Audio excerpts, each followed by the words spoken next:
तरफ से तो क्लियरली हम लोग पूरा गठबंधन अपने 5 साल का विवरण देते रहे कि हमने जनता के लिए क्या काम किए और अगले 5 साल के लिए हमने एक क्लियर कट एजेंडा लोगों की भलाई के लिए जो रखा था वो रखा।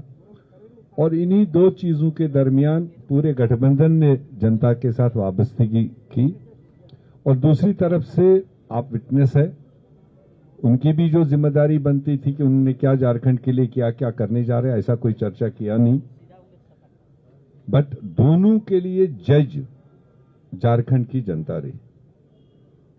और जो हम पहले कह रहे थे कि हमारी सरकार ने ऑड टाइम्स में ये 5 साल कोविड का भी तकलीफ देखा और इस रियासत में पॉलिटिकल इंस्टेबिलिटी भी काफी टाइम रहा, और उसके बावजूद सरकार ने, गठबंधन ने, मुख्यमंत्री ने डट के जो अपनी जनता थी उसकी सेवा करने की कोशिश की। उसको लोगों ने रिकॉग्नाइज किया।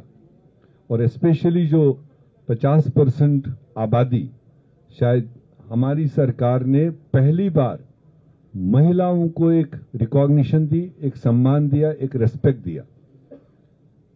और हमें खुशी है कि वो 50% आबादी, महिलाएं, बहनें, बेटियां, उन्होंने भी जो पोलिंग में हमने देखा, उन्होंने भी जिस जोश खरोश के साथ इस गठबंधन के उम्मीदवारों